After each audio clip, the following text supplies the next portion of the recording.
On Tech News today, NSA phone spying called illegal, Google is thinking about Bitcoin, and a startup launches weapons of mass reduction. All that and more coming up next. This is Twit. Bandwidth for Tech News Today is provided by CashFly at CACHEFLY.com.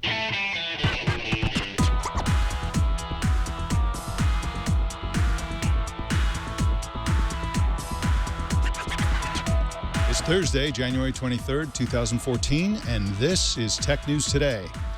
Welcome to Tech News Today. I'm Mike Elgin. I'm Sarah Lane. And I'm Jason Howell. Tech News Today explores the top tech news in 30 minutes or less, and this is the only place on the internet today where you can escape from Justin Bieber's stoned mugshot. See, I didn't even know anything about Justin Bieber until I came into work today. And hard information to find. I believe we have just contradicted ourselves. Dang it. It's true. What are you going to do? It's Justin Bieber. Well, the NSA's collection of Americans' phone records is illegal. At least that's the conclusion of a 238-page report that will be issued later today by the Privacy and Civil Liberties Oversight Board. Their meeting just started at 10 o'clock. They said even Section 215 of the Patriot Act, which some people believe is itself objectionable, doesn't allow what the NSA is in fact doing. Joining us to explain all this is Addie Robertson, a reporter for The Verge who covers the NSA. Welcome, Addie. Hi, great to be here. Well, so this committee, what are they? What do they do, and what is their role as it relates to the president?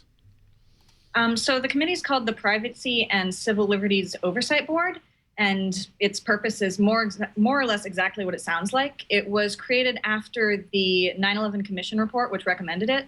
It was originally a government body, and then in 2007 it was spun off. So now it's an independent group of 5 people, lawyers, former advisors, members of other civil liberties groups, and they've issued this report. And I understand they also have to report to Congress from time to time in addition to advising the president. Is that right? I believe so, yes. Okay. So they found some pretty shocking things for a kind of government-appointed board. They found that the NSA program, as it relates to phone records, raises serious threats to civil liberties, has shown limited value in countering terror. I thought that was one of the interesting things about it, was that they found that not only is it problematic and possibly unconstitutional, but it doesn't really work. So can you tell us a little bit more about what in fact they will be reporting today? So obviously I haven't actually seen the report. Washington Post and the New York Times have seen it.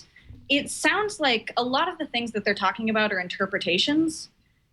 So there was another board or another panel that the White House created to also do a review of the intelligence community. And it also basically found that there hadn't been really any benefit so far to this metadata database.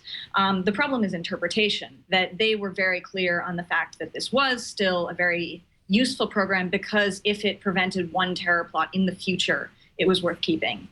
This group seems to have come to a different conclusion. How influential do you think they're likely to be on the actual policy? Well, the issue is that Obama would have known this before he gave his speech on Friday. So it seems really difficult to believe that he is holding something back. And what he said really doesn't make it sound as if he's taking these recommendations all that seriously. And in terms of legal interpretation, the issue is that there are already cases in the court. Do you think they'll be influential on other branches of government, like the judges that oversee these requests and so on, or even Congress? The thing that they could be influential in is that right now intelligence agencies are going through trying to figure out ideas for moving the metadatabase out of the government's hand, which they have 60 days to do. So if they're making recommendations, then in theory they could help influence that. But it's really not clear. I see. Well, Addie, thank you so much for joining us. You can find Addie on The Verge covering the NSA and other topics. Thanks again for joining us. Mm-hmm. Well, Sarah, it seems like Bitcoin gets more and more real every single day. Yeah, when it comes to accepting Bitcoin as a form of payment, some people are still warming up to the idea. The big question on everybody's minds is, what is Google going to do about it? At least that's what Jarar Malik, a Bitcoin early adopter, asked several major tech companies, including Google. Malik says he was told by Google's Senior VP of Ads and Commerce, Sridhar Ramaswamy, that Google is indeed thinking about how it can use Bitcoin. Now, a Google Wallet executive then asked Malik to serve as a moderator on a Google survey, posing the question, what would I want to do with Bitcoin? Sounds like the company's taking it at least somewhat seriously. Now, Apple doesn't allow Bitcoin clients in the iOS App Store, but Google does in the Google Play Store. So you can thank the search giant a bit for helping this type of cryptocurrency at least gain some credibility. Jarar Malik is here actually to tell us what happened when he asked Google about Bitcoin. Welcome, Jarar. Hey, Mike. Thanks for having me on the show. So how did you find yourself actually interacting with Google over the question of how they might use Bitcoin? Yeah, honestly, all I did was I decided that I was going to email some of the top executives at all the big tech companies, Apple, Google, Amazon, and I figured, what the hell, why not? Let's see what happens. I mean, I know that, Steve Jobs and some of these guys, Tim Cook, whatever, and they're known to respond to emails from time to time. So it was really just a shot in the dark. And they actually asked you to do something for them, didn't they? Yes, they did. When I emailed Vic Gandatra, I got an email back about 5 minutes later saying that they're paying close attention to this issue, and then he CC'd Sridhar. So I had taken a screenshot of that email and I put it on Reddit, which Reddit went crazy, and they're like, "Oh, this is huge. Is this real? Is this fake?" All that. I sent Vic and Sridhar the link to that Reddit post the next morning. And Sridhar, immediately wrote back, and he was like, thanks for writing for this. We really appreciate all the feedback. And he specifically said, we are working in the payments team to figure out how to incorporate Bitcoin into our plans. And Ariel and I will be in touch. So I then, I wrote back, thanks. Ariel Barden, I believe is how you pronounce his name, just sent me an email then, himself saying, thanks for your feedback. We've looked at this stuff. I'm responsible for payments and the product team, and we've been reviewing this. And then he asked me, would you be interested in facilitating Google moderator question for the community to answer, what would I want Google to do with Bitcoin? Obviously, I told him yes. And so that's how that started. And then I posted screenshots of Sridhar's emails to Reddit. I didn't post Ariel's, simply because he was talking to me on at that point, the thing was getting so, it was like spreading like wildfire. I didn't even have enough time. So Ariel then asked me to do this. So I set it up, and suddenly thousands and thousands of people. I mean, it's like 4,000 people have been submitted 1,221 suggestions with 36,000 votes on that suggestion. Jarar, obviously Google understands that Bitcoin is a big interest to people, and especially a big interest for people to be able to use Bitcoin with Google in some capacity. Why then such a backtrack? I mean, why? What's the point of Google coming out and saying, we're not doing anything officially? Right. Well, if you look at the wording of what they said, they didn't necessarily backtrack it. All they said was, all they said was that they didn't deny what I said, and they can't because I have those emails. What they said was, we are not currently implementing Bitcoin. So currently could mean I'm currently not wearing, blue jeans. I'm wearing, khakis. So that's semantics. And also, I think it's a case of the left hand not knowing what the right hand is doing. The person, whoever responded initially, was probably a PR person who wasn't in the loop of what email transactions and communications correspondences were happening with these three executives and me at the same time. And it's fairly understandable in a large company like Google if it's to happen. So sure, but they're not going to deny these. Right. It is important to understand that I think that if anything, we learned that Google is at least having an open mind and having an open mind in public about Bitcoin. But again, just to confirm, they haven't announced, as some rumors are saying, that they're going to be using Bitcoin for Google Wallet or anything else. They have no plans at this time, and that's essentially what they said. Jarar, thank you so much for joining us today. It's a fascinating story, and if you would like to follow this further, you can find Jarar at Jarar Online on Twitter. Thanks again for joining us. Thank you for having me. Well, Apple, of course, is an advertising company among many other things. They just got a patent, or they just issued a patent that may choose ads for you based on, of all things, your mood. A new patent published today reveals Apple's intention for figuring out what kind of mood you're in and then serving up ads accordingly. One truly fascinating fact about the patent is that mood is determined in part by, according to the patent again, heart rate, blood pressure, adrenaline level, perspiration, body temperature, and other bio sensors-based information like that. And what's interesting is that Apple's recently been hiring scientists and specialists in the medical sensor field. So all of these quantified self sort of sensors would be actually useful for implementing this patent for serving up ads based on mood. The patent also describes how they might check mood based on the camera and facial expression recognition software. Is this going to be considered an invasive thing? Do you think people will accept this?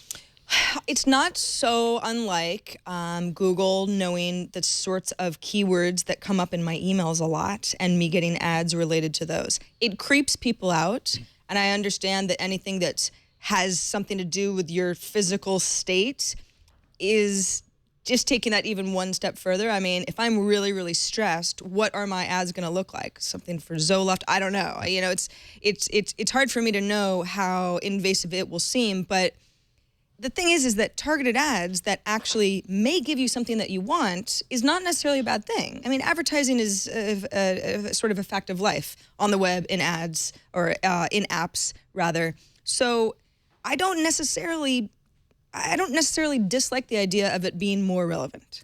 As long as they don't share that information, it should be technically okay. I'm just curious whether people will be kind of creeped out if it actually reveals what it knows about your mood. And by the way, the patent reveals some pretty sophisticated technology that uses all kinds of data, including your behavior, your location, your situation, and it baselines it based on you. They know that some people are happy almost all the time, some people are kind of moody all the time, and they'll sort of find a baseline and make it a relative adjustment and judgment about your current mood based on all of these sensors and all of this data. And I think really this is the future. Microsoft looked at mood-based advertising software for Connect. That was actually pretty controversial, even though they're just looking at it. So I think that, you know, go forward 5 years, maybe 10 years, and it'll be pretty standard for anything that presents ads at you to sort of base it on your current emotional state. I guess it was only a matter of time before we had to assume that the quantified self would turn into how to advertise to us better. That's right. You know, always comes back to money, always comes back around to that. Yeah. Well, speaking of Microsoft, they have a new feature that may help you use Office web apps. Yeah, all hail Clippy. You missed him, but he's back. Okay, well, he's not exactly back, but Microsoft has added a tell me what you want to do field in the top toolbar of its Office web apps. So what you do is you type in what you want to do, and then the feature will either tell you how to do it, or it will actually do it for you, depending on which option you select. A few other features that Microsoft announced as well. And to tell us more about those features is CNET's Lance Whitney, who's also the author of Windows 8, 5 Minutes at a Time. Welcome, Lance. Thanks for having me, Mike. So tell us a little bit more about this this new help feature. Yeah, it's kind of a cool feature. I don't really see it as the return of Clippy because it's not as invasive or as potentially annoying as Clippy used to be. This is a little bit more seamless and not as in your face. So basically, the way it works is that with Office web apps, at least with Word and Excel at this point, there's a text field right there that says, tell me what you want to do. And if there's a certain command that you want to run or a certain type of formatting that you want to apply to a piece of text, and let's say you don't know where to find it or you don't remember how to find it within the ribbon structure, you can just type your question or type your command in that field. And what the Office app does is it returns with a nice compact menu of different choices that match what you typed in there. So for example, let's say you want to double space your current paragraph and you don't remember where that command is. You can just type double space in that text field and you'll get a menu of different line spacing options. For double space, for example, it'll show you the number 2. All you have to do is click on the number 2 and then the app can automatically apply double spacing to your current paragraph. So it takes the mystery out of trying to find the command, and it saves you the step of actually running the command yourself. And Microsoft announced some other features to their Office web apps as well. What are some of those? Yeah, there are a couple other things here and there. One kind of small but neat little feature is that you can actually rename your document right within the document itself. So at the top of your screen, just above the ribbon bar, it displays the name of your document. If you click in there, that text is actually editable, so you can just go ahead and rename your document from there, which is kind of a nice time-saving feature. There's also a new share menu that you can click on to just very quickly and easily share a document, either through email or it can generate a URL that you can share with other people if you want them to access your document. There are a couple of other things that Microsoft is cooking up which haven't yet rolled out just yet. One is that there's a new EndNote and footnote feature which within the Office web apps where you can create endnotes or footnotes right through the app itself. There's another new feature coming up that lets you more easily jump from one Office web app to another. So let's say you're in the Word web app and you want to jump to the Excel web app and maybe you want to multitask between them. What this new feature will do is it'll display a menu at the top with a list of all the different web apps. All you have to do is click on that menu, click on the web app that you want to access, and it takes you right there. So it's another kind of cool little time-saving feature that makes Office web app a little bit friendlier to use. Do you think this will make it a better product to use for most people than the desktop version of Office? That's kind of a tightrope that Microsoft has to cross. Is that you never want to make the web app quite as good as the desktop version, because then you're cutting into your own sales. But yeah, I think Microsoft has expressed an interest in enhancing the Office web apps to make it more appealing and make it a little bit more user friendly to people. So I think this is kind of the start of an ongoing series of enhancements that we'll see over the near term. Wonderful. Well, thank you, Lance. You can find Lance on the CNET website. Thanks again for joining us and explaining these new set of features. Thanks very much, Mike. I kind of liked Clippy.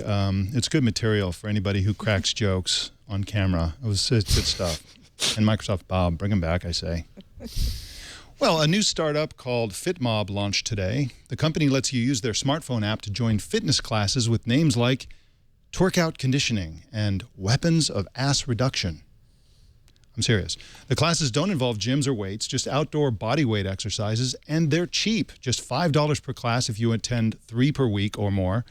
Or if you're lazy or busy and attend only 1 per week, the cost is $15. So they incentivize you to work out more often by penalizing your wallet. Right now, the startup has only 5 personal trainers and exists only in San Francisco, but the company just received nearly $10 million in Series A funding to spread the concept across the world and eventually to a park near you. What do you think about this concept? I think it's great to get people out of gyms.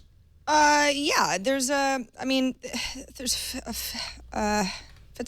Is that the one I'm thinking of? Well, I don't know. There are quite a few exercise app trainer replacements. Now, they're not exactly all the same model as FitMob, but I really like the idea. There's actually a group of yoga instructors who do the same thing. They record their classes, and then you pay for like a monthly subscription. Just watch it in your living room, move your coffee table. You don't even really have to come to class. It's the same class. And I like the idea of, hey, let's bring down the exorbitant fees in many cases for something like being able to get personal attention with a trainer. And it'll be interesting to see how this works and how far it'll take people without actually having someone next to them. Because I think really it's not so much that I don't know, people don't know how to exercise. It's that they need the motivation of being able to go somewhere and being like, I got to meet this guy or gal at 10 a.m. And if I don't, I'm going to disappoint them. And then I have to look them in the eye next time. There's all of this, there's a guilt factor involved. And shame, guilt and shame. Guilt and shame and not feeling very good. So I welcome new solutions like this. Now, I don't think the $5 per class sounds very bad at all. I mean, we're getting up to like $20 for certain, soul cycle classes, at least in San Francisco. I mean, exercise doesn't need to be that expensive. That's right. A lot of these startups that involve physical places or physical people, actual employees, start in San Francisco. Huge number, a huge percentage of startups start in San Francisco and then with the intention of rolling it out. Mm-hmm. Is this something that might work in San Francisco but may not work outside of San Francisco? I think a lot of things work in urban areas that don't necessarily translate to just any old place.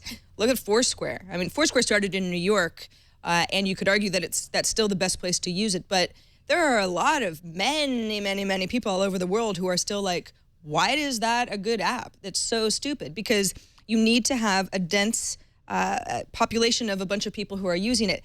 Now, personal exercise is a little bit different. It's not so much a social thing. But again, I think the momentum of a densely populated area where people are talking about it really helps. And I don't know how much this is going to translate to a rural area or even a suburban area. Well, I think it's a great idea, and I hope it all twerks out. Oh, my goodness. By the way, not everybody wants their butts to get smaller. Just saying. Hey, no comment. Officially no comment from the host. There's a lot of different kinds of people out there. Another way to protect one's health is to avoid allergic reactions. Yeah. Any help from Japan? Jason and I know what allergies feel like this week. It's been awful. Allergies are no fun at all. Help me, Sarah. Help me. What do you got? I'm going to. Help is on the way. Well, I'm not going to help you personally, but Japan's Thanko, which developed sort of a ridiculous hazmat hood called the USB pollen blocker, wants to help. Oh, this is totally the solution. This is exactly what I need to be wearing right now. Exactly. You might say, wait a second, USB? No, it's true. As with many Thanko products that are a bit goofy, it's a nylon hood. It has a filtered air intake fan. It's powered when you plug it into your PC's USB port. But it gives you pollen relief, and it's only going to cost you $38. Jason, if you're going to use this while using the TriCaster, you need 2 more windows. Yeah, I don't know if that's going to fit over these headphones, let alone give me access to all of these screens. But it might be essential because, as anyone that's tuned into the pre-show at all the last couple of weeks knows, I've been pretty darn miserable. I would resort to wearing something as ridiculous as this if it meant that my allergies would go away. And I'm sure yellow would look fetching on you. I'm sure it would. I don't know. I mean, allergies can be bad to the point where if I really thought that this was a solution, yes, I would wear it. Absolutely. And I'd be like, there are times where I would do it. I don't want to sneeze anymore. You guys don't understand. I'm wearing my bee helmet. Well, that's our show. Make sure you check out Tech News Tonight at 4 p.m. Pacific tonight and every weeknight. Send us your news tips to our email address at tnt@twit.tv or call 260-TNT-SHOW and leave us a message. Also, upvote the stories you'd like to see us cover on our subreddit at technewstoday.reddit.com and visit our Tech News Today Google Plus community. If you haven't already, subscribe to Tech News Today at twit.tv/TNT. Thank you so much for joining us. We'll see you tomorrow.